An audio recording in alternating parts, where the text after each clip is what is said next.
বৈষম্য বিরোধী ছাত্র জনতার আন্দোলনে জুলাই আগস্ট মাসে সহিংসতায় নিহতদের ১০৫ জন শিশু।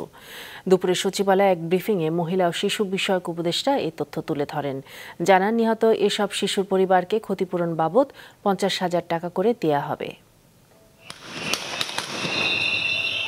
প্রথমে কোটা আন্দোলন ও পরবর্তীতে সরকার পতন আন্দোলনে সহিংসতা ও আইনশৃঙ্খলা বাহিনীর গুলিতে সরকারি হিসেবে নিহতের তালিকায় এখন পর্যন্ত নাম এসেছে ৭৩১ জনের।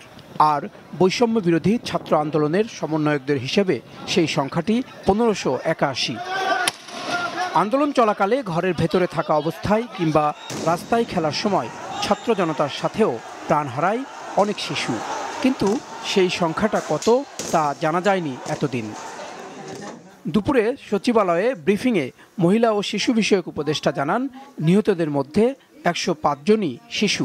সংখ্যাটা পাল্টাবে, যখন আমরা আরো তথ্য পাবো হয়তো এটা পাল্টাবে, কিন্তু এই মুহূর্তে আমরা এই মুহূর্তে পর্যন্ত আমরা এটাই পেয়েছি এবং এটাকে দিচ্ছি। আন্দোলন চলাকালীন যেসব শিশু নিহত হয়েছে তাদের পরিবারকে আগামীকাল এক অনুষ্ঠানে আর্থিক সহায়তা দেয়া হবে বলেও জানান তিনি।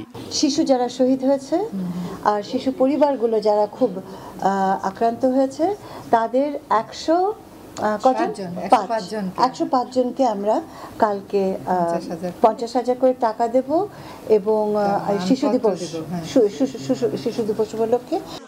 শুধু শিশুদের বিষয় নয়, ব্রিফিংয়ে উঠে আসে সামাজিক সুরক্ষার আওতায় যে ভাতা দেয়া হয় সে বিষয়েও।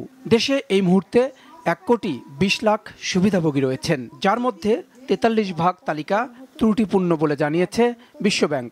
বিষয়টি মন্ত্রণালয় খতিয়ে দেখছে বলেও জানিয়েছেন উপদেষ্টা। Thank you. জাহেদ সেলিম, মাছরাঙা সংবাদ, ঢাকা।